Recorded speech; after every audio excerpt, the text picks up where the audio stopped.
Welcome back to Bold of You to Say. We're back with another episode. This week was kind of a tangent episode. We got sidetracked a lot, but that's okay because we didn't have a lot planned. So it's good to fill up time with talking about stuff that comes to mind. And I promise that it's entertaining. It is. To someone it should be. Yeah, we started out talking about YouTube Let's Plays. Then we went into a little news minute. What did we talk about for News Minute? Politics. We've been on a fucking journey since then, Alex. There will be timestamps listed out down below so you can skip to whatever topic you'd like if you want to skip the politics, or if you just want to skip any part of the show, or if you can't wait to listen to a certain topic, then just check out down below where it's going to be and skip right to it. We don't mind. Download's a download. We talked a bit about Iron Man's character arc in the MCU. I don't think we finished or at least we attempted to. Yeah, I don't think we attempted to, but that was more of a springboard for talking about other things like Spider-Man and weird hentai stuff. Anyway, our social media is linked down below in the description, so yell at us on Twitter. And remember, if you see Doug Walker in the street, please punch him. Leave us a review on Podchaser if you like this episode, or if you just like the show. If you're a fan of the show, leave us a review on Podchaser. It's like an IMDb site for podcasts. That is a great way to help out the show. Leave us a review. If you're listening on Apple Podcasts or any other app where you can leave a review, that would help us out so much. And without further ado, let's just jump into it. Another thing that always gets me with Let's Plays is just the personality, because most of it, not all Let's Players, but a lot of them have the same exact personality type. You know the one I'm talking about. It's like, hey guys, welcome to this week's episode of this Let's Play. And it's usually like a scary game, so they're screaming the whole time. Yeah, your options are Markiplier or Irish Markiplier. Yeah. Who only started because of PewDiePie. It's like Markiplier, Irish Markiplier, or racist Markiplier. I forgot about that. Holy shit. How long ago was that? It was a year or two ago? Must have been 2 years ago, I think. He had a heated gamer moment. When PewDiePie became racist. Oh. I don't know. I don't think he's racist. I just think that, he appeals to racist people. Yeah, especially with the whole N-word debacle that he had. Yeah, and when he paid some people to hold up a sign that said "Death to Jews." Yeah, I will admit, that was a joke and stuff that we made a lot in middle school and high school. Well, yeah, it's a joke that's a joke that you make when you're young and stupid and you don't know what a joke is. Yeah, that's true. But he's a grown-ass man still making Jew jokes. Yeah. Well, it's not even clever. How much of it is he's making the jokes to make it laugh at them himself, or how much of it is he's making the jokes because he knows his armies of actual degenerate fanboys are gonna freak out if he makes the joke and laugh and share. I think PewDiePie's just gaming the system. He knows what his fan base likes. Yeah, I guess that's a good point. He is just doing what his audience wants. Yeah, he's just doing what sells. Yeah. But sells to incels. On its merits, jokes like that are just racism, now laugh. Yeah. It's not clever. It's never clever. It's never witty. It's always just racism, now laugh. And always tickles me pink when you say the N-word. My favorite thing to do, and my favorite thing to see people do, is whenever someone makes a, air quotes, joke like that, is to the best response is to say, "I don't get it. Can you explain the joke?" Because it puts it on them to defend why it's funny to just yell the N-word. Yeah. And they're going to have a tough time with it. You see, it's funny because I'm white. It always comes down to either you wouldn't get my dark humor, or are you triggered? Are you triggered? Oh my god, Yeah. did I just trigger you? Libtard? Libtard. Ha ha. Yeah. No, there's a lot of people like that, especially nowadays. I don't even know if it's a nowadays thing. Yeah. No, I feel that. We truly are living in a bizarre thing. I don't even know what to call the planet anymore. Well, like the modern "Are you triggered, libtard?" At my dark comedy, like that's just a modern version of the classic like catcalling a woman and being like, hey, you broad, why don't you smile more? Can't take a compliment. Yeah. What, can't you take a compliment? Like that's for sure still around, but it's also evolved into what, can't you take a joke? Yeah. And the joke is always just racism. No punchline, no setup, just racism. Man, Alex, I can't believe you can't take a joke as advanced as the N-word. Yeah. I feel like I complain about this a lot, but it's that kind of attitude is really common in the comment sections on meme pages on Instagram. Oh yeah. Which I try not to I try not to comment on them so much, but whenever you try to like make a point, whenever it's just racism, now laugh. Whenever you're like, yeah, I don't get the joke. Is it supposed to be funny that the N-word? Is that the joke? They always like check your profile and try to find something like deeply personal to roast you on. Oh, and I did stand-up comedy in my old life back when society was still functioning, and I still have stand-up comedian in my bio. And so they're like, and they, I guess they find my YouTube channel and they're like, your fucking comedy sucks. And it's like, well, that's not what this is about, but thanks for the view. That's not what this is about, but thank you anyways. You should just double down. Oh, I do. I'm like, oh, thank you for the view. The feedback really helps, constructive. Helps grow the channel. Yeah, any engagement is good engagement. If you download this episode out of spite, that's a download. The number goes up and my dopamine just goes through the roof. That is a good point. And my ketamine sales also go through the roof. Remember, every episode of Boldy You Just Say You Download is one more needle straight to my arm. Yeah, download this episode to trigger the Instagram commenters. Remember, download this episode to get back at the libtards. So, Jared, do you want to jump into News Minute? I have a topic that I just found in my my old list of topics to talk about. Let's fucking go! Yeah, give us some nice intro music. I don't even know if that's the thing we did before.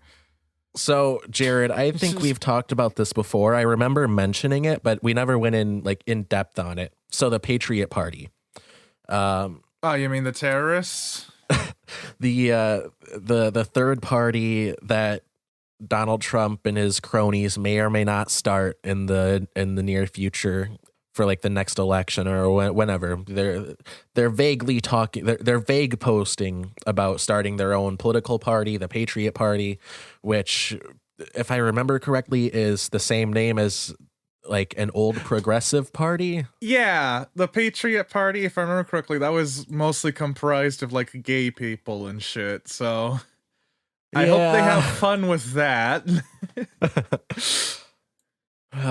But anyway, so the Patriot Party, I believe, and feel free to dispute this because I am, again, talking out of my ass. I believe that the Patriot Party, if it is formed and if it, actually comes to fruition, will destroy the Republican Party.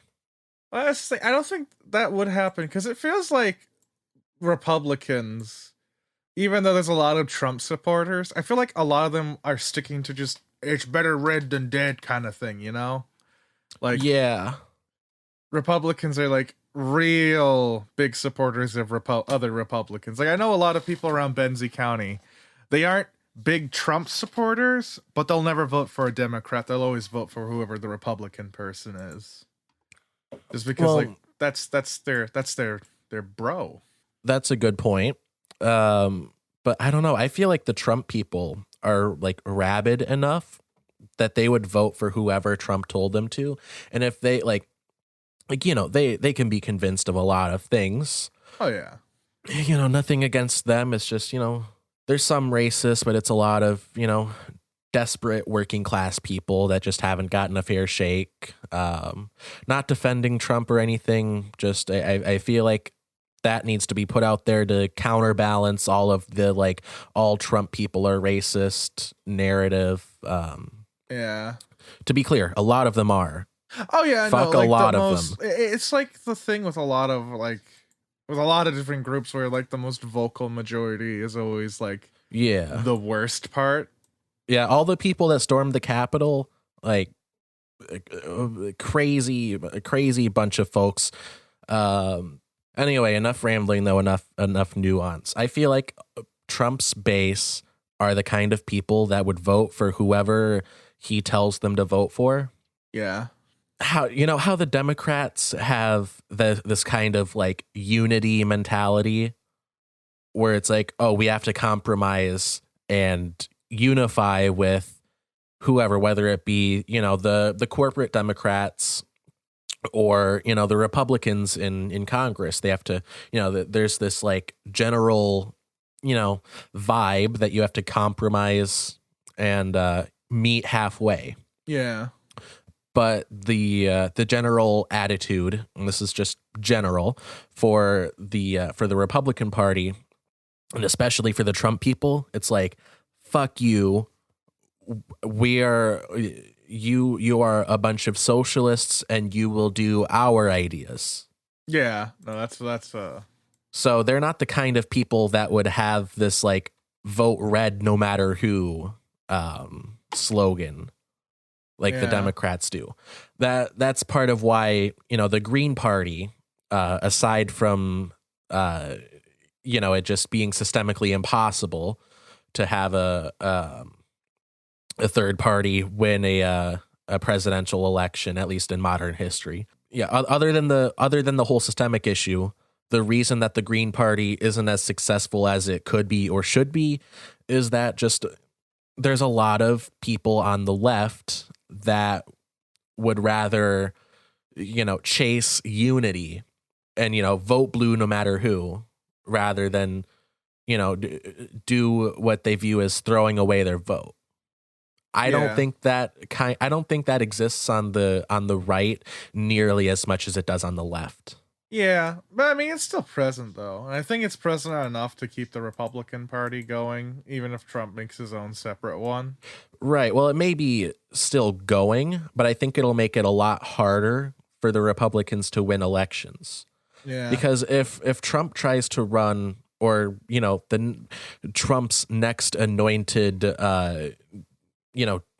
deputy presidential candidate, his next knighted individual, his next Ulrich von Liechtenstein,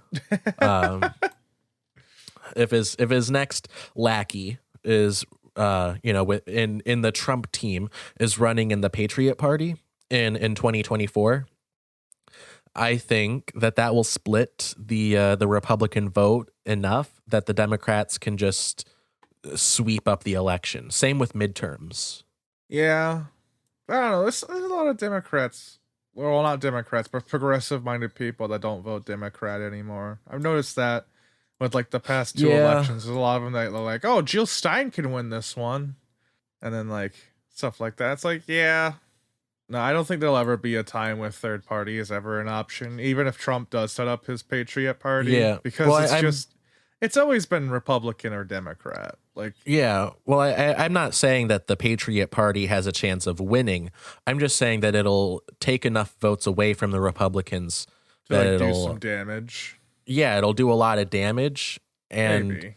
If the Democrats don't shoot themselves in the foot, which is always an option, they will probably, sweep, they'll win the next, the midterms in the general, or the presidential election in a landslide. If Yeah. if the Patriot Party actually goes through with its plans. Yeah. So maybe yay Trump Party. Yay Trump Party.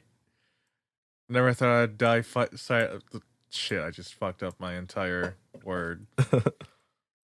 You get the thing. But all men and women created by the the thing. You know the thing. I realized now I am Joe Biden. And I hate it. I'm cursed, Alex. Save me. Joe Biden is in my blood. Oh, did you see that Dave Rubin tweeted out it was like a screenshot of someone tweeting about like the minimum wage, and he was like, why not make it higher, you bigot? $25 an hour. And everyone's like, yeah. Yeah. I can't wait for that to go on to conservative cell phones. Oh, that reminds me. There was something I noticed the other day. It was kind of funny. Made me chuckle a bit. There was you know how there's that account that's like conservative cell phones where they just post like conservative people saying shit like, oh, all these rich people suck, or and shit like that. Like, they're like actually saying like leftist shit and not conservative shit. Well, some guy was trying to set up one where it's the opposite. And then he posted one thing, his left-wing very first cell phones. Yeah. And he posted the first thing. I can't remember what it was, but it was something where people just made fun of him because now I remember. It was the joke with the the format where it's the kid on the computer. He's like, "Hey, how do I do this?" And it's like the three muscular guys that like put a big response, but it's usually like some like really insightful, helpful shit. And the joke is that it's like big muscly dudes. Yeah. Like, he posted one of those. He's like, man, I'm not even going to read this. And everyone just made a joke saying that he couldn't read, and he got really mad about it and started blocking everyone and deleted his Twitter. Nice. It was just like... Yeah, Dave Rubin did the same thing to like the accidentally left-wing account. That one got blocked by Dave Rubin, and he was like, damn, I guess the free marketplace of ideas was closed today. Oh wait, hold on, I just remembered I saw a clip on YouTube. Did you know that Dave Rubin used to do stand-up comedy? Did he? I thought he was a sandwich. The joke is there's a sandwich called a Rubin. The forward of that joke is I'm very hungry right now. So I saw this clip of Dave Rubin doing stand-up. I'm going to send it to you so you can watch it later. Yes. Just so you can get like the first-hand cringe. So I can get the taste of Rubin. It's exactly as bad as you would expect it to be. Oh no. It's basically like, okay, so what makes it really hilarious is just how much he complains about the left doing identity politics. And then he does identity politics. Every joke that he does starts with, so I'm gay. And then I guess like a bit that he does is like pointing at audience members and being like guessing if they're gay. And then they're like, no, I'm not. And then he's like, okay. Well, darn, maybe next time.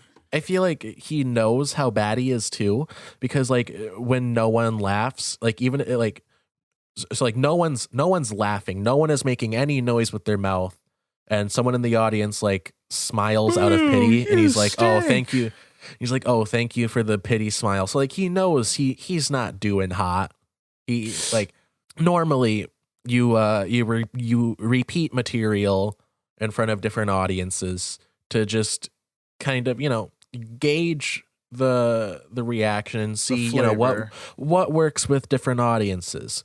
But if something if a bit or a joke that you do doesn't work with any audience, don't do it again. Then fucking stop doing it. Yeah. Take the hint. No. This next time. This was it. This will get him. It's the classic. It's the classic rule. The right cannot meme. The right cannot meme. Oh, I saw a video about this. I saw what channel did this video? I'm pretty sure it was Thought Slime.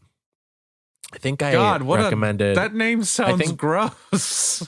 I think I recommended one of Thought Slime's videos before, but if I haven't, he's a leftist, I think anarchist YouTuber that does a lot of like commentary videos. And he did one about like why stand-up comedy from right wingers is always bad. Yeah. Just a second, I'm looking it up. You do that. I'll entertain the populace with fun words like phalange, coin, filibuster, the Ides of March, Caesar. Okay, so I found it. So Thought Slime did 2 videos a few months ago. Centrist comedy always sucks. That's a great deep dive into why the whole like, actually, I think the left and the right are crazy. Like that's just wishy-washy and bad. Yeah. And then a couple months later, he did conservative comedy always sucks too. And he basically went into like this one like comedian, if you want to call him that, who's like, I guess a right winger or a conservative. And he does like sketch stuff online. He did, you might have actually seen this because I think it went viral, but he did a video that was like, actually woke people and racist people agree. I have not seen that, but I think my coworker tried showing it to me once. Oh, basically the premise is that it's 2 of him. He does like the Ryan George bit where it's him talking to himself, and he has he actually does a really creative way of expressing which one is the woke person and which one is the racist person. What's his creative way? So they're both wearing a blue shirt with white text, and one says woke and one says racist. Ah, of course. I never would have known. So yeah, going in, that's the baseline that we have for comedic potential. Nice. And basically the premise is like, I think that a person's value is based on their race. Wow, I also think that. Wow, we think the same. That's it? That's the entire video. And it's that for like 5 minutes, I think. Oh God, honey, sounds horrible. Yeah, so I'll have those linked in the description because it's a good watch. But yeah, what was I? Oh yeah, Dave Rubin. So yeah, The sandwich, yeah. that rule applies to Dave Rubin. You can't be like, this might be controversial. Leave a comment if you disagree, or don't. I can't control you, viewer, listener, but I can.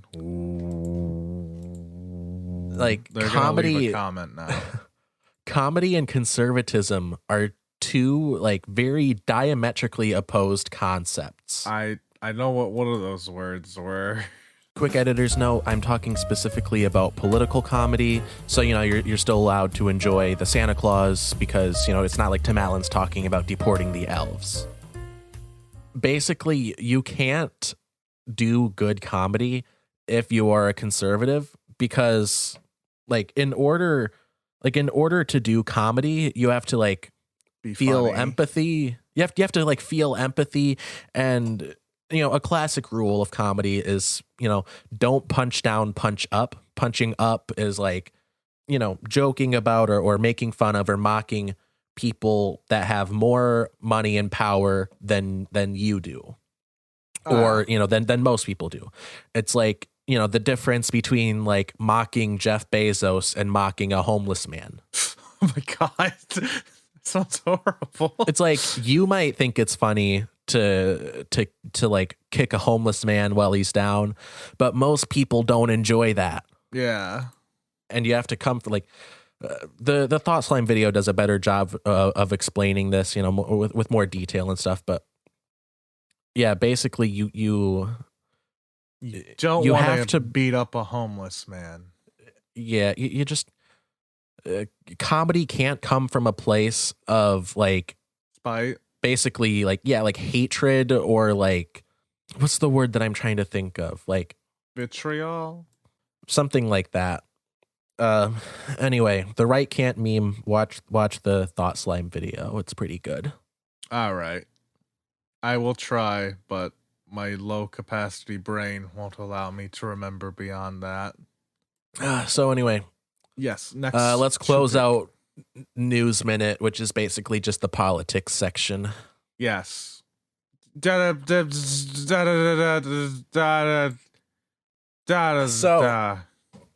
I have a main topic prepared that I have thought quite a bit about, and I basically have all my points written out. So welcome to my TED Talk. So with WandaVision, being the current thing, and Marvel being back in the public consciousness. Yes, it's wormed its way back in. It's inside your children and your husband. So I thought it would be fun to do a little retrospective on Civil War, and more specifically, I guess Tony Stark's journey in the MCU. Yeah, and that is related to WandaVision, very loosely, I guess, because he made Wanda an orphan, and I don't know. I just wanted Wanda an orphan and made Vision. I just wanted to talk about Iron Man, basically. My favorite war criminal, Iron Man. So, yeah, anyone that was a Marvel fan or just around when Civil War came out, anyone that was around for that knows all of the human race. Yeah, all of the human race knows that there was a part of their like marketing campaign, I guess, was like, oh, are you Team Cap or Team Iron Man? Yeah, it's just like the comics when they did their Civil War. They had the different covers and shit. Yeah. And then when the movie came out, it was like instantly obvious, oh, you're supposed to be Team Cap. Yeah. The guy that's the name of the movie, Captain America Civil War. And like, if you think about it for more than a second, Iron Man is definitely the bad guy in that story. Yeah. But I think that actually just fits with his character and like his journey in the MCU, I guess you could say. His journey of basically just becoming a good person. And then immediately dying in the end. Yeah. I'm a good person. Okay, bye. And Spider-Man also fits into it, so we get to put Spider-Man in the tags. Oh, that's going to be either the greatest thing ever or the worst, given on how Spider-Man Twitter is currently. Yeah, so Civil War demonstrates Tony Stark's basically like narcissism, and it fits into his journey about his journey of caring about other people. So each movie that Tony Stark appears in is a step on that journey. All right. The first one, Iron Man, from 2008, is about reversing the harm that his company did, that is his father started, and that he has continued to participate in. Basically, just recognizing that there is an issue that needs to be solved and working to reverse the damage. That's a lot of Iron damage. Man. That's a lot of damage. And then Iron Man 2 is, basically about, letting other people in. Yeah. And, realizing that, in order to care about other people, you have to care about yourself. And also give your friend a cool super suit. Yeah, give your friend a cool super suit. Don't be a bitch. Like, what are you? Yeah. Give him a cool super suit. What's he gonna do? Yeah, what's he gonna what is he gonna do? Yeah. Huh? Is he gonna spend the third act without a suit? Oh wait, I'm thinking of Iron Man 3. Boom, roasted. Give him a super suit. What's gonna happen? Is he gonna get crippled because of your drama with someone else? Oh wait. So yeah, like yeah, for example, like Pepper was worried about him the entire time, and she was basically left to clean up Tony's messes because throughout most of the movie, he's on this like binge of self-destruction. Oh yeah. And because he was dying, and he didn't really care at that point whether he lived or died. But the lesson that he had to learn is that his self-destructive behavior negatively affects other people, and you gotta stop doing that. Yeah, man. Just like get a coffee sometime. Yeah, Don't blow up a person's house. Get a coffee and some donuts with Nick Fury, and try not to commit a war crime. Create a new element, man.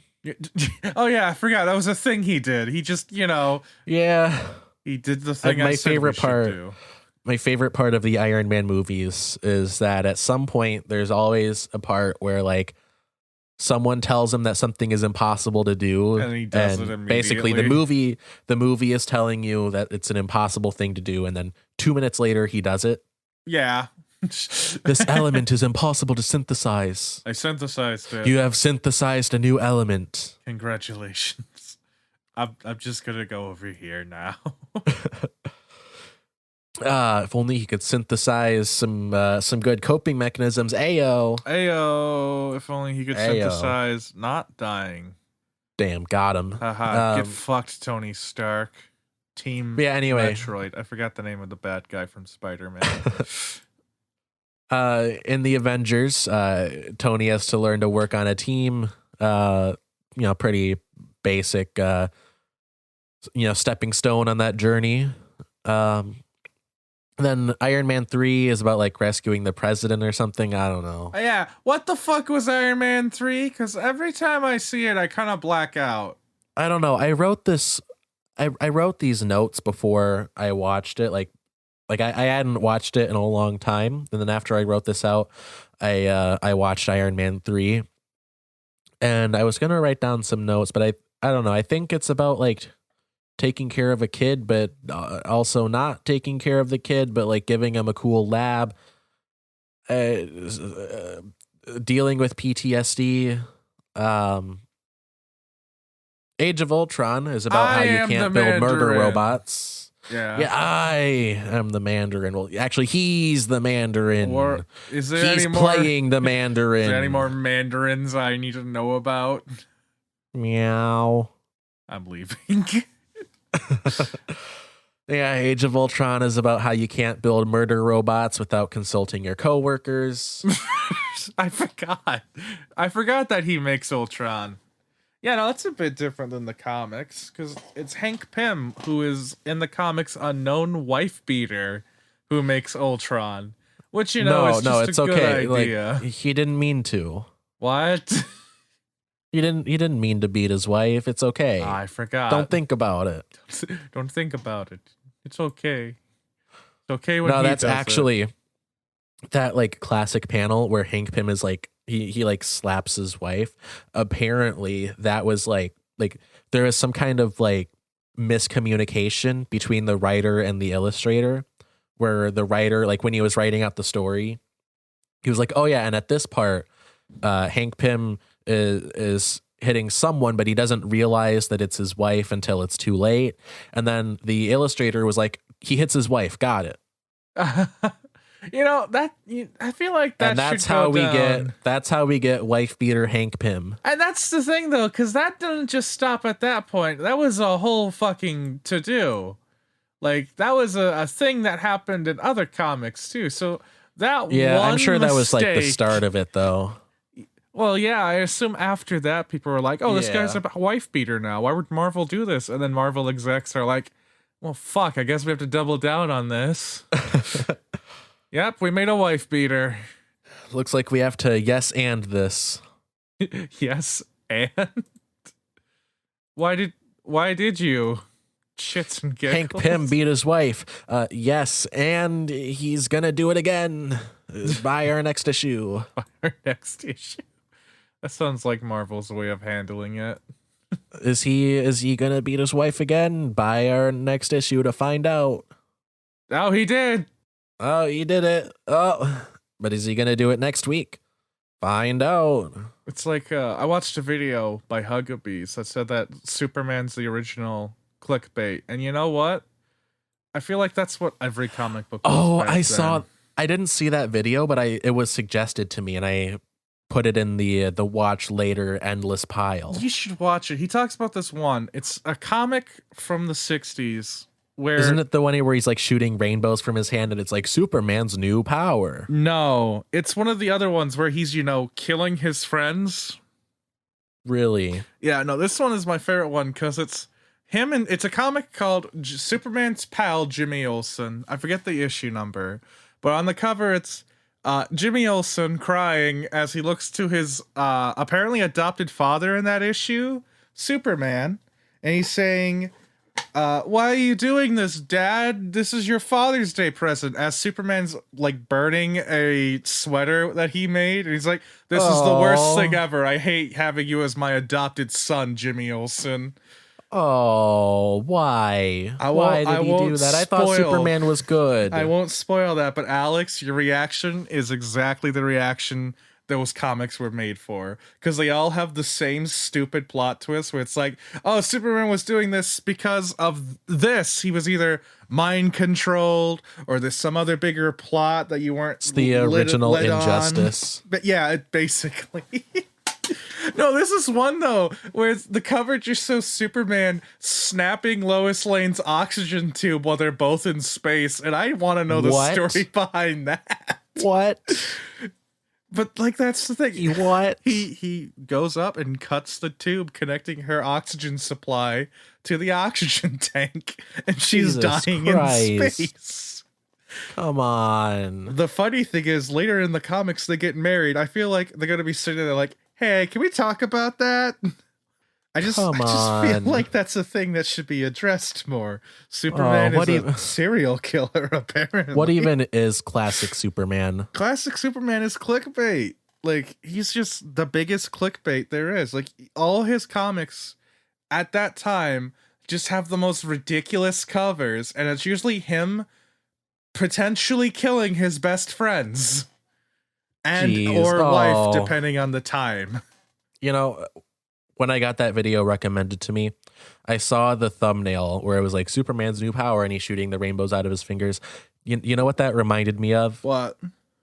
I don't remember if it was Superman 3 or Superman 4, but the one where a bridge gets destroyed and he uses bridge rebuilding vision. He uses what? It's like his heat vision, but instead of shooting heat from his eyes, it shoots a blue beam that reconstructs the bridge. Yes. That is a movie that was made in Hollywood in like the late 70s, early 80s. You know what that reminds me of? You remember the only time that something like that could be made? You remember fucking what was it? Shark repellent? Bat shark repellent? Oh, okay, look. The classic. Bat shark repellent fits with the character and it fits with the show. You know what? Bat shark, I will go as far as to say that bat shark repellent fits with Batman in every iteration. He should have it. It's just, oh shit, that even fits with like gritty Arkham Batman. No, you know that Harley Quinn? Because he's prepared for everything. I could have sworn, but you know that Harley Quinn cartoon that came out a while back? I haven't seen it, but I know what you're talking about. I can't remember correctly, but I think they make a joke about that where he's fighting a shark and he actually pulls out the bat shark repellent. Is that the show where Joker's like, where's my electric car, Bruce? Yeah, no, the Joker in that show is great because he's basically every version of the Joker. So he's like, an actual psychopath, but he also has like really dated views on the world. Dated how? He says girls can't be funny at one point. Well, neither can he. No, I love that. That's show, the only. though. That's usually how it is, though. Whenever any I know this isn't related to Batman or Iron Man or anything, but men on the internet that say that women aren't funny or women can't be funny, they're usually not funny. Yeah, they're usually just racist or misogynistic or both. All of the above. It's like we were saying earlier, racism. Now laugh. Oh no, I laughed. I'm sorry, Alex. Forgive me. Misogyny. Now laugh. Women can't be funny because they're not misogynistic like I am. I don't know. I feel like the Joker can get away with it just because it's the Joker. I'm the Jokah, baby. I'm the Joker, baby. I recently found out that clip, the joke, I'm the Joker. That clip is from it's from porn. What? Holy shit. Okay, you didn't know this? I need to see this pornography. Please. Apparently. Show me. Apparently that clip is from a porn video. I don't know which one. Baby. I haven't seen it yet. I feel like if I watch the whole thing, it's just gonna ruin it. I don't know. Alex, send me the porn and I'll watch it. There's no good explanation for that video. No, I figured it was some like talent show. I figured it was like a local talent show, and this guy was like, I'm gonna do impressions. Yeah, I thought it was a school like audition. I felt bad. I thought they were bullying someone for a second. Never mind. It's just like that weird Pokemon porn parody. Hold on, I'm looking at a post. Oh, did you find someone talking about it? The greatest clip ever. Someone posted on Reddit r/out of the loop. Where did "Well, I'm the Joker, baby" come from? I haven't seen this clip pop up, but I don't know the source. Someone commented it's from a video of some high school kid acting like the Joker in a school play or audition or something. I saw the video on r/cringe or r/cringe anarchy the other day. Edit. Here's the thread I saw the other day with the original source. Okay, so I guess it's not from porn. I swear I saw somewhere the link that has the thread. It's from Cringe Anarchy, which has been banned. Wow. What? Babe. What? I'm in class right now. Can you just lower your volume a little bit? Whose glasses are those? The glasses I bought. Oh. Are they half empty or half full? Cute. You look cute. Hello, everybody. Welcome to Jerry's Corner, part recording 37. Right Yeah. What is it? Is this the podcast? Yeah. Oh, I'm sorry. I didn't know you were recording the podcast. Yeah, so I would like to talk about No, hermit you can't, 'cause crabs I'm in again. class and No, I can hear you. But I can be as loud as I want. Okay, Like- but no. As a libertarian and as a sovereign Did you guys citizen- know that crabs and other crustaceans are technically Jared's talking about arachnids? crabs. He's doing a Jerry's Like- Corner. Nice. Wanna It's just just such come a back weird when it thing feels to right. think about, like, I because think like Jerry's everyone's Corner all is my against favorite part eating of the bugs and podcast. shit. Like Mine you see too. someone munching on a cockroach or a grasshopper, like, ooh, so gross here. But then they'll go and pay like $40 fucking to eat crab legs, and it's the same exact shit. You know, I had a traumatic formative experience when I was very young, where I was at a restaurant with my family, Yeah. and I was on one side of the booth with my mom and my sister, and I think our cousin were across the booth. And I when I was a kid, I must have been like 3 or 4, and I liked to like crawl under the table and come out the other side, like, you know, so I was a mischievous little lad, and I got bored easily, so I did that. And when I surfaced on the other side, there was sitting before me a plate of crab legs, and it was the scariest thing I had experienced up to that point. You were terrified by the most succulent piece of food ever. Bug legs. I've never tried crab legs, and I refuse to ever, because they're so fucking scary to me. Wow. I know. That fucked I know you up. Look, maybe. I personally believe that crustaceans and arachnids are some of the scariest things on Earth. So we should eat them. Someone should eat them. Someone other than me should eat them. Well, Alex, I'm glad you came to me. You're in luck. I have a plan. Now my argument though is it's like back to the Jerry's Corner topic though, like people complain about eating bugs, but then they go and they pay hundreds of dollars to eat bugs. And I just feel like the perfectly I'm gonna go to the bathroom, just continue the Jerry's Corner. All right. And I'll be back in a minute. Good luck, my friend. But I feel like that perfectly encapsulates the problem with like people today, where we're all like uppity about each other's grill. You know, it's like, oh, this person does this. How dare they? And then they're gonna go and pay $50 to eat a fucking bug. I eat bugs. Fuck it. They taste good.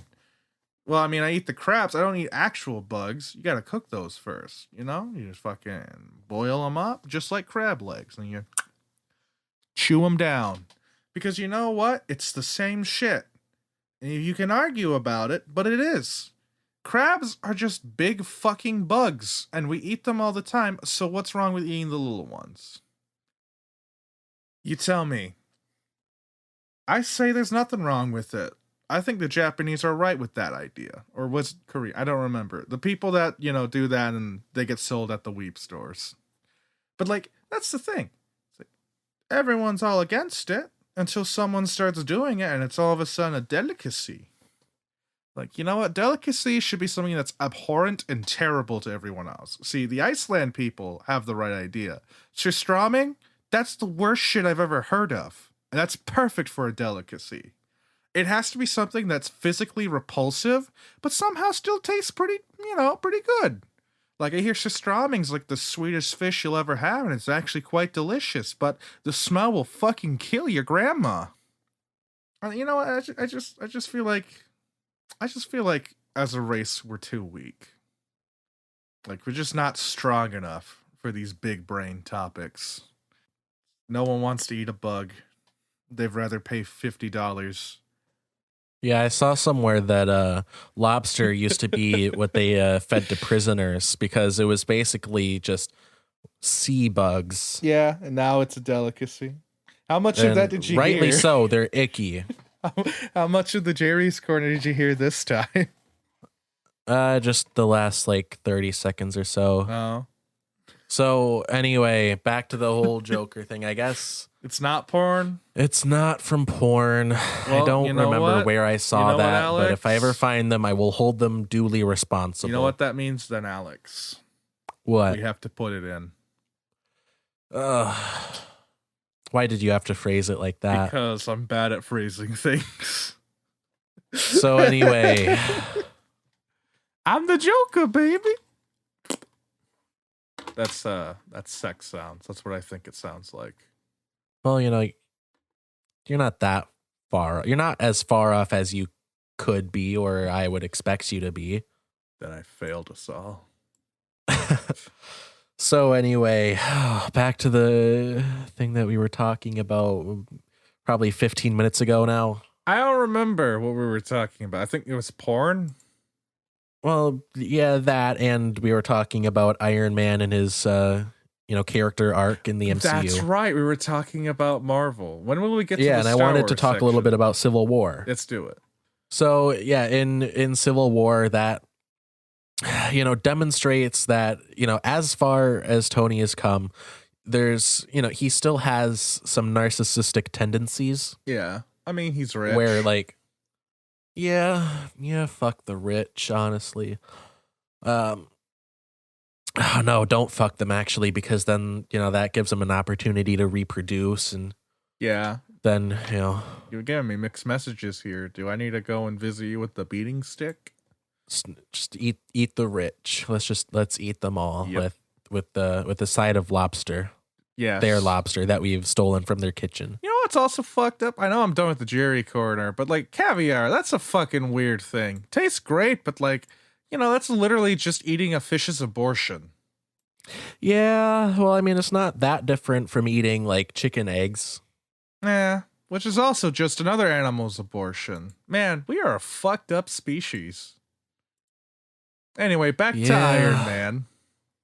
So yeah, in Civil War, Tony's whole thing is basically, oh yeah, I've done some shit.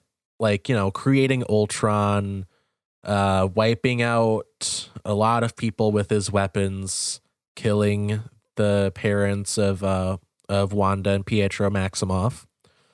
So, he has some baggage. Just a bit. And just a little bit. And he feels that he has to atone for that still. Rightly so. But where he fails in that is dragging everyone else into it. Yeah. Because, he feels that he personally has to atone for what he's done. And he thinks, oh, yeah, that applies to everyone. With, the Sokovia Accords and, what happened in Lagos, where, the terrorist was going to blow himself up, and then Wanda made it so people don't die, Yeah. Well, less people died. I think people died in the building, but okay. Side note, that bothers me so much that she still gets blamed for that. When it's okay, what if she did nothing in that moment? What if she just let it happen?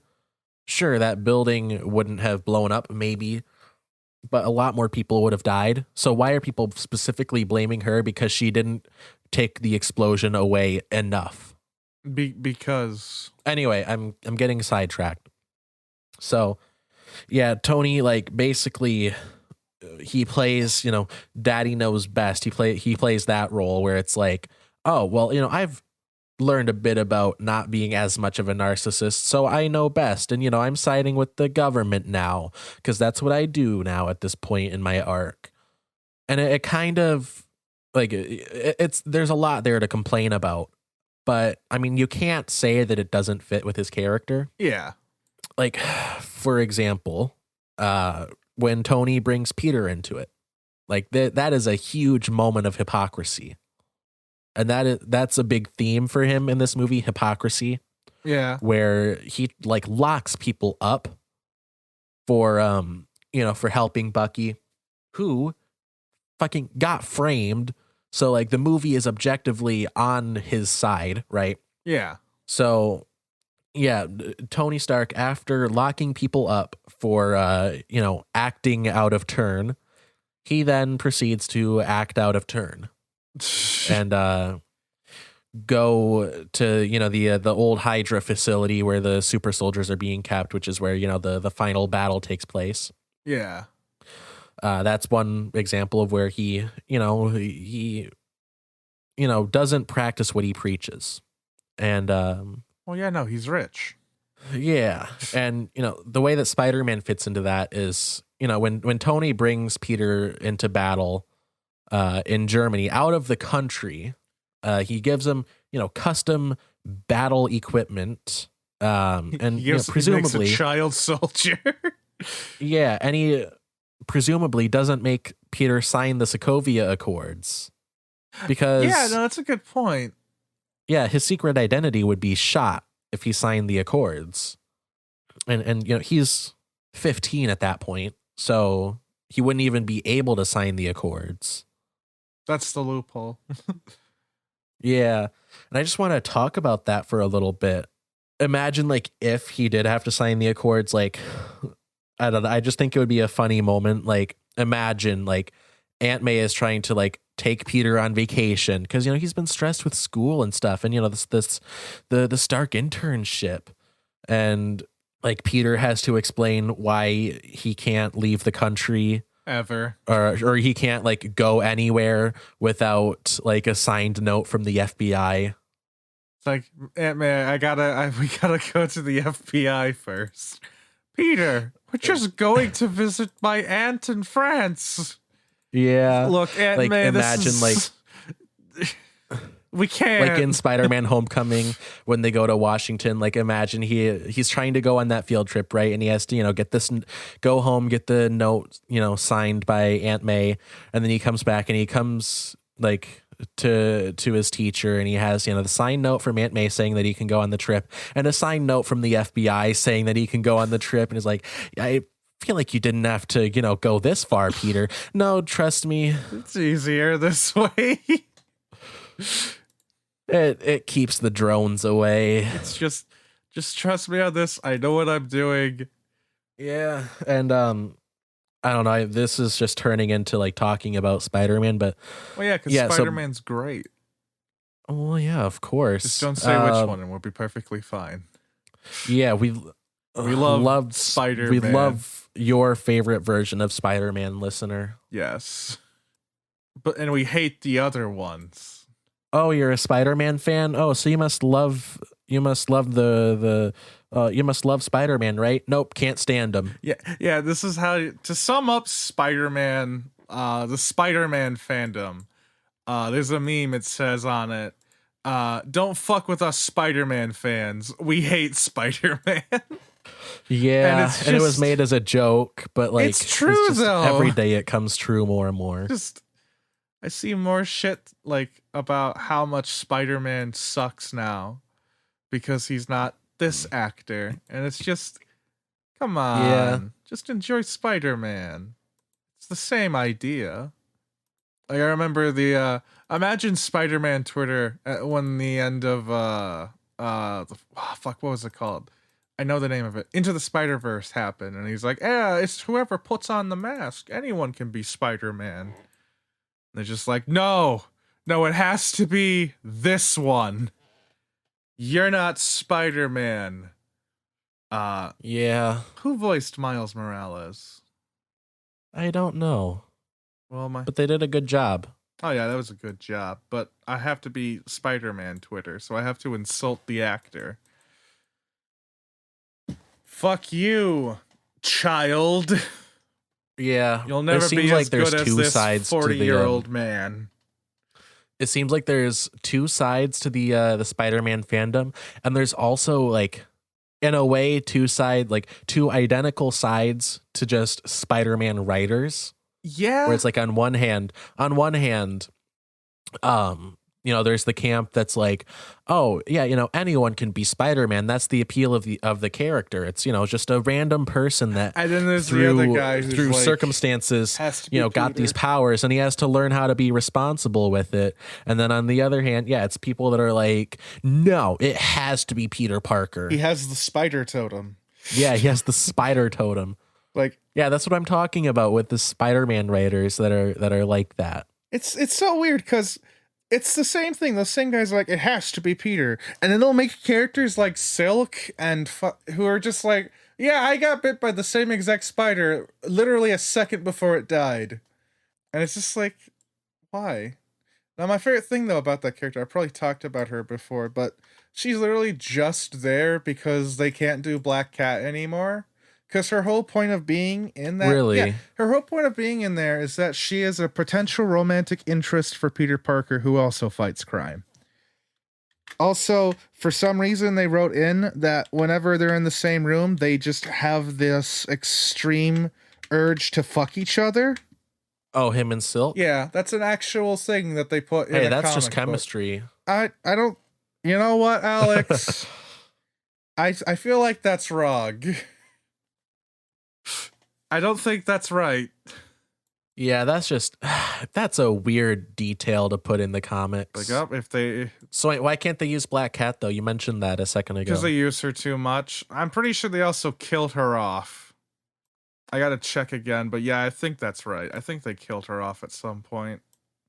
One of my favorite parts of Spectacular Spider-Man, the best and my favorite Spider-Man cartoon, is just how horny the scenes are with Black Cat and Spider-Man. Oh yeah, isn't this for kids though?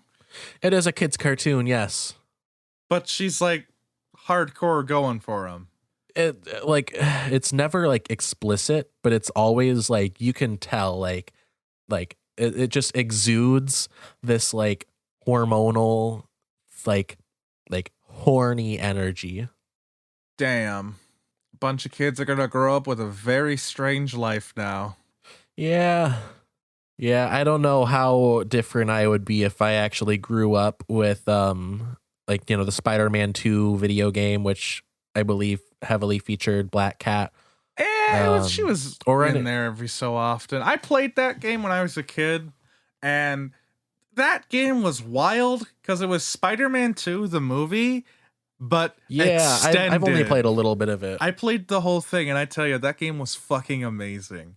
it had Mysterio in it, and that was the greatest side story. He starts off as a movie star that owns a wrestling ring who decides that, yeah, it'll be cool if we put a bunch of prisoners in the ring, and Spider-Man has to beat the shit out of them. And, you know, they all break out. At one point, it introduces a character who becomes an entirely separate side story. You know, the Shocker. Basically, they have half of the Sinister Six in this fucking video game. And they never team up. They're just there. But then, like, he goes from that. Yeah, I think I played up to the point where Mysterio is like, Spider-Man's a bitch and I'll kick his ass, and then he immediately gets his ass handed to him. I think that's later on in the game. Was it? Because, like, his whole storyline, like, follows, like, after you do a story mission, it's like, oh, do these missions, and oh, Mysterio's here. Because it goes like, you beat him at his wrestling game, and he's like, God damn it, Spider-Man, you're such a piece of shit. And then it goes to, he burns down the State House with all of the important people of New York inside of it, and projects a hologram of himself saying that he is Mysterio, an alien warlord trying to take over Earth. Which then Peter has to save the people. Spider-Man then leaves the State House and sees that he's become the Statue of Liberty. So then he has to go to the Statue of Liberty, and he has to kill the brain of it. Yeah, that's the thing. You have a boss fight with, like, okay. Quentin Beck, Mysterio, is a man who is a movie special effects artist. Apparently he's also the most terrifying thing ever, because his little hologram projector is powered by a giant human brain with eyes. It's not a prop. It's an actual brain, and you punch it to death. Right. They never bring that up. I feel like I should mention that, because I remember that vividly as a child thinking, what the fuck? What is this? Then you go to Quentin Beck's house, which is an apartment, and then you open a door and you fall down an elevator shaft, and that just takes you to another dimension where anything's possible. And so you beat up these clowns at first, like they're like the punching bag things, like, you know, the blow up punching bags that punch and then they come back up. I forget what they're called, but they're like those, except they have hands and they're holding hatchets. So you beat them up. You go into a ballroom, and then the entire room just flips upside down. And again, I want to point out that this is somehow inside of an apartment complex that other people live in. And it's a grand ballroom. It flips upside down, so you have to crawl your way out of that. Then there's a couple of other things I can't remember. But the thing I want to point out, also, this is like the size of a mansion, I want to say, because it's multiple rooms. It's not just one or two. It's like 5 different rooms, and this is, again, somehow all concealed within an apartment building that other people live in. So after that, at the end of it, you have to go into a hall of mirrors where you fight yourself, 20 of yourself, and they're all these horrifying, like, different shaped bodies and stuff, and, like, they're real. They hurt you, and you hurt them. And really, yeah, but they're like these horrifying, distorted versions of Spider-Man. And again, Quentin Beck he's good at fucking special effects. He created life, and no one's going to comment on that. So anyway, you go in there and you find him and you beat him up, and he's like, oh, I'll get you next time, Spider-Man. No, that's later. No, you go in there and you find out, you turn off the things and you leave. He's not there. He already left. But you do get to fight him. That's later on. He's attacking a grocery store, and you come and he's like, Spider-Man, I'll get you this time. And it loads up a whole bunch of health bars. And you get one button prompt, and it's punch him in the face, and you immediately kill him. And that's the Mysterio side story for Spider-Man 2, a game that came out in 2002 for the PlayStation 2, original Xbox, and I think the GameCube. That game is wild. It's fucking great. I should play more of it. I want to get it. I want to get an emulator or something for that so I can play it again on the PC. Because I fucking love that game. Yeah, that's how I play it, and I do own a PlayStation 2 and I own a copy of the game, to be clear. I just remembered Rhino shows up in that game. So they almost have all of the Sinister Six. Yeah, they're only missing, like, what, the Green Goblin? And Electro, yeah. Oh, yeah. Well, actually, no, because Shocker's in there. He's Yeah, no, they're missing Vulture and the Green Goblin. Because the original, the original Sinister Six was Rhino. Well, the lineup varies. Well, yeah, I'm trying to remember the first one though. It's Vulture, Doc Ock, Green Goblin, Rhino. Sandman? Is Sandman in it? Sandman's not in it. No, he's in the third one. I forgot about Sandman. So I guess it's still just half of it. Yeah. But it's so wild though. But like I remember this was one part in it. It like they never resolve it, but apparently like criminals are getting mech suits somehow. Yeah. I don't remember what the ending for that was, even though I 100% in the game, and I don't think they ever do like answer. I think they're just like, oh yeah, we got this new line of models, and it's like fucking power armor. You know what? While we're talking about Spider-Man games, Yeah, I'm sorry. I just want to address it's kind of weird how like every Spider-Man game from the past like 10 years, like and all the open world ones anyway, Yeah. have done the plot line where it's like some kind of disease is like rampaging through New York, so everything goes on lockdown, and also it becomes a police state. Yeah, it's just so you can have more people to beat up, and there's less people walking around, so it's not as taxing on the engine. And also to Like, explain why even- you can't leave or can't call the Avengers in case it's, one of those games. Yeah, even in the new one, even in Spider-Man PS4, it's the same thing. Like, I don't know. I didn't expect it to steal its plot from like The Amazing Spider-Man 2 and Spider-Man Web of Shadows. I mean, admittedly, it did do it pretty well, but still. I just realized Spider-Man 2 is the only game that didn't do that. And Ultimate Spider-Man, I'm pretty sure. Oh yeah. What about Ultimate Spider-Man is so good. what about the one where he goes to other universes? Oh, Shattered Dimensions? Well, Yeah. that one's not open world. Oh, that's right, that's linear. Yeah. So good. Such a good game. Oh, there was this one Spider-Man game I always wanted as a kid. I forget the name of it. I think it's Friend or Foe. But it's the game where yeah, that one, they had like the trailer for it on like the Spider-Man DVDs. Yeah, like the whole game was like you play as Spider-Man, but it's like the Ultimate Alliance, the X-Men games and stuff. Yeah. Where you get like it's like you Heard it's build not a very team. good. Oh, it's not? Yeah, I don't, from what I've heard, I don't think it's that, well regarded. Oh. But I mean, I still want to try it. Yeah, no, it just sounds like fun, like teaming up with Venom and Doc Ock and kicking the Green Goblin's ass for no reason other than it's a video game. That's what Spider-Man 4 should have been. Like Venom comes in, hey buddy, I know we've had our problems, but do you want to kick his ass? Sure. It's like when Venom and Spider-Man team up to fight Carnage. Venom's like, hey, even I'm not that crazy. I love that story arc because it's basically just, hey Peter, I need your help. My son's being a jerk. Yeah. Because there's no alien goo CPS.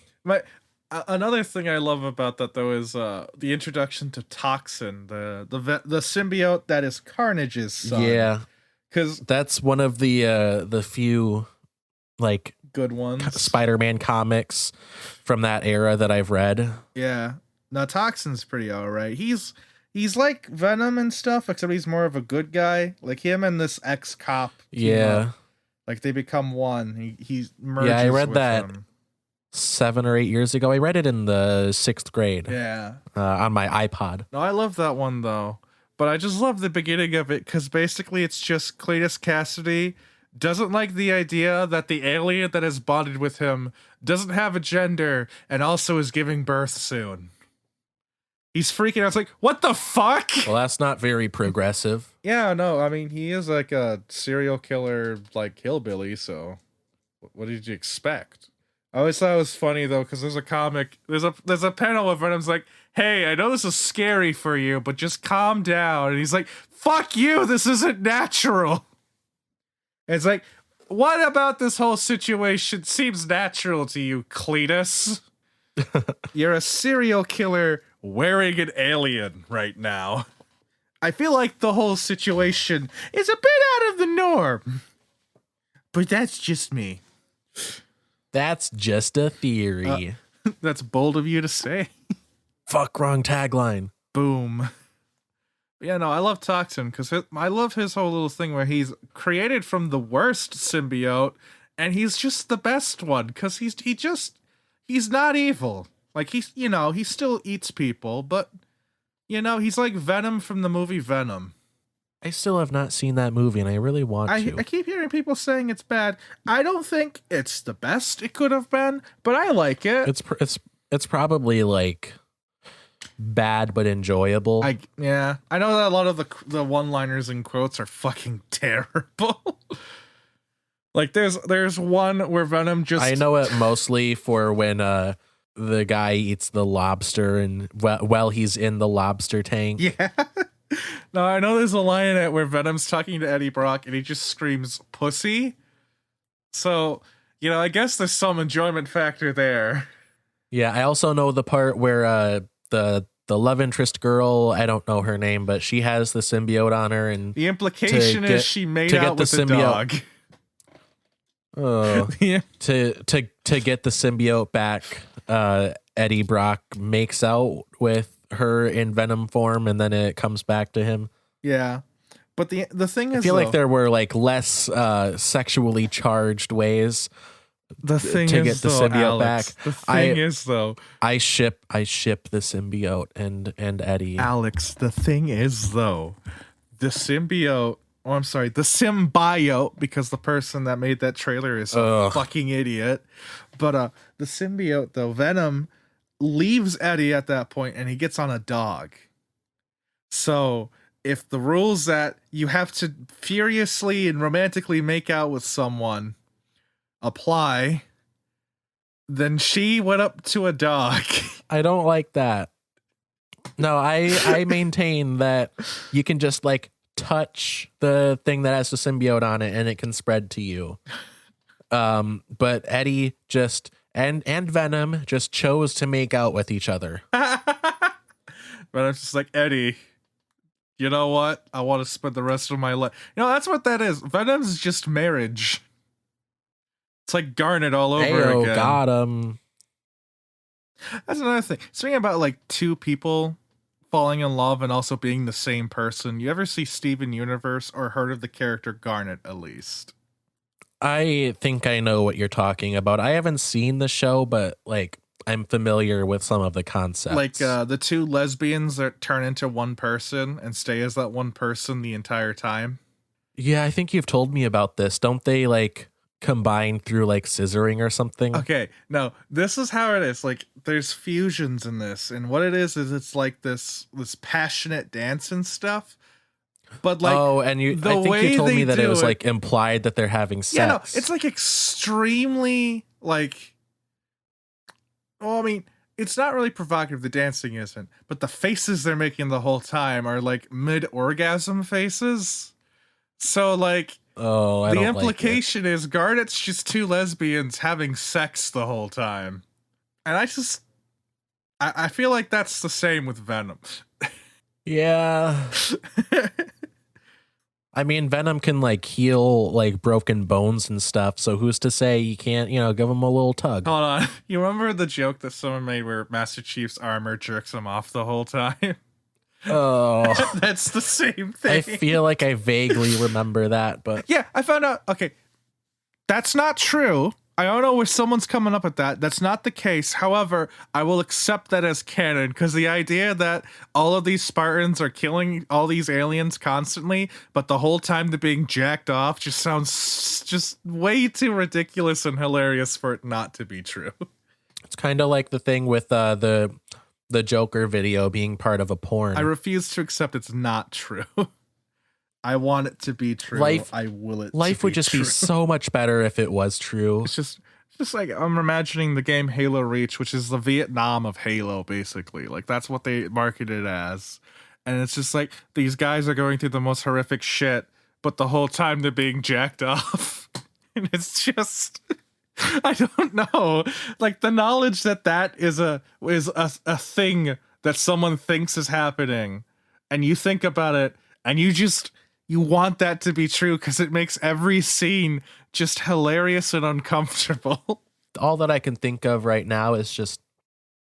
So I tried Doom VFR, right? Oh yeah. And how was it? It's pretty good. I like it, but no, what that makes me think of is like if they made something like that, like Doom VFR, but it's in the Halo universe. I mean, like you know how in Doom you wear like a battle suit, whatever thing. Oh yeah. No, that one definitely jerks them off. Yeah, just like play a game like that, but like secure a fleshlight to yourself while you're playing. It feels so much more like you're there. That's immersion. It's the only way you can play it. It's like those rigs that you can get from like Pornhub, and it like syncs to the video. If you're not fully erect while playing Doom guy will die. That's what will happen. You have to constantly be aroused, or else he'll die. I was a little nervous going into Doom VFR because I'm a big old pussy, right? Yeah. And you thought you were going to get VR spooked stuff by him? Well, yeah, VR stuff is, it's scarier than playing a game on just on a monitor, because it's like, okay, and it's it's like you're there in the game, so a scary zombie thing like in your face is going to be scarier than one on a screen. Oh yeah, no, it's Doom though, where it's like, yeah, it's scary the first time, and then you realize you can just rip its arms off. Right. Yeah, it got. I was able to get more comfortable with it pretty quickly, doing like the training thing, which the controls and everything, so great, underrated. If you can get it on sale, do it. I got it for like $8 during a Steam sale. I think it's worth $8 at least. Yeah. But yeah, anyway, what was the point I was trying to make? Oh yeah, just like get a Pornhub, one of those like fleshlight things that's like automated, that like connects, the one that like connects to the whatever video you're playing in it, and it syncs up. But do that for Doom. You're getting jacked off to the base. It's like Doom. It's like an iTunes visualizer, but in the form of a fleshlight. That sounds horrible. Oh, so some random point just starts stabbing you with spikes. But someone would start fucking one of the demons. Oh, I remembered what I was going to say. It was after talking about the fleshlight thing when I was giving my condensed first impressions review of Doom VFR. Yeah. I remember what I was saying now. I got distracted. So, yeah, anyway, going into the game, I'm a big old pussy when it comes to VR stuff. And, I was hoping that I wouldn't get too scared playing the game. Yeah. But do you know how the game opens? How? So when you start a new game, it loads you in, and you're on an elevator in like, the facility where the game takes place. And it's like, oh, your character's like, oh God, I hate meetings. And then the thing goes off, demonic presence detected. And you're in the elevator, and it's like, oh shit. Like I kept like looking around like, oh man, they're gonna like bust in any second now. And the elevator got, to the floor that it was going to, and the elevator opens, and there's one of those big old monster things in the hallway. Oh, like the Hell Knight? I don't know what any of them are called, but it's the big thick one. But anyway, it turns around and sees you and just charges right towards you, and it fucking kills you. And then you wake up and your like consciousness is backed up to a computer. And you're like loading into a new body. But yeah, that's how the game starts. You get fucking killed by a giant demon monster. It's the one that charged you. I think you got killed by a pinky. Probably, I guess. But yeah, just a full immersion right away. Welcome to hell. That sounds awesome. No, it's so cool. So like you die, do you like so you're a ghost then? Or like No, it's like in Rick and Morty when Rick has like his consciousness. so you're just up. a bunch of clones. I don't know. I guess you see that your body is like on like a table, and it's like, you got to get it reconstructed, I guess, and the game like loads you into like, the battle suit thing. I guess you're like a robot at that point. I don't really know, but yeah, I didn't play a whole lot of it. I only played like the opening. Sounds like you've got work to do, gamer. But yeah, it's so fun. It's so cool, and it like the transportation feels cool, like zipping around and stuff. It feels great. Yeah, no, I'm looking at screenshots. This looks fucking neat. Yeah, it's basically Doom 2016, but you're in it. Like, it's not, You're in the shit. as far as I can tell, it's not like downscaled or anything. Like, it doesn't look worse than the game normally does. Now the thing is though, like, this isn't Doom 2016 though, so it's like a different storyline basically, right? Like, you're not doing the same Yeah, I thing? think so. That's kind of neat. It's not just a port. Huh. It's a different thing. It's not like Skyrim VR where it's just Skyrim but in VR. Yeah, no, fuck or Fallout that. 4 but in VR. Skyrim VR is terrible because it's the same combat as normal Skyrim. So it's terrible. Like, where Gorn lets you, like, hit someone wherever, in Skyrim VR, you have to fight like Gorn is so good. Gorn is amazing. But no, Skyrim VR, you have to fight like you're still playing normal Skyrim. So, like, you know how Skyrim is, where it's like all the swords are baseball bats. Yeah. Now you have to do that, but it's VR. Doesn't that sound exciting and fun? Oh yeah. So anyway, we should close out the show because it's been a while. Thank you everyone for listening to another episode of Bold of You to Say. If this is your first time here, hit that subscribe button. Yeah, we do this show every week, every Friday we put out a new episode. So stay tuned because next week we might talk about something that you're interested in. If not, just download the episode anyway. Either way, it's good for analytics. Remember to like, subscribe, comment, whatever your platform allows. Share this episode with a friend. Even if you didn't like this episode, statistically, someone that you know will be into it. Make sure you watch this between the hours of 9 a.m. and 9 p.m. or else I'll break into your house and make you regret it. Those are our official office hours. Share if you want to help out the show. Share our clips, tweet them out, get more eyes on the show, or just send us money. You got to support the show somehow. It's in the contract that you signed implicitly when you listen to this episode. So either share. Every word we say is 10 cents. Tweet it out, tweet our clips, or send us $5 and we'll call it square. You can find us on OnlyFans.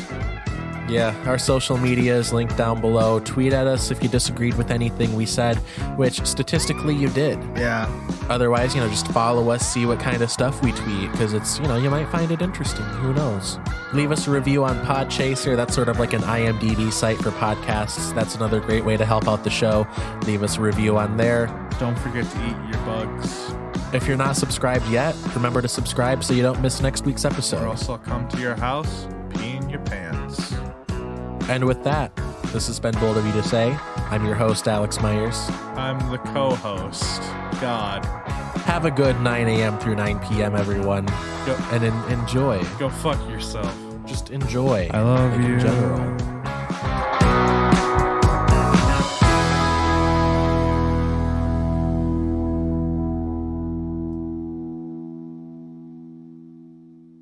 And I said, that's not a crab, that's my wife.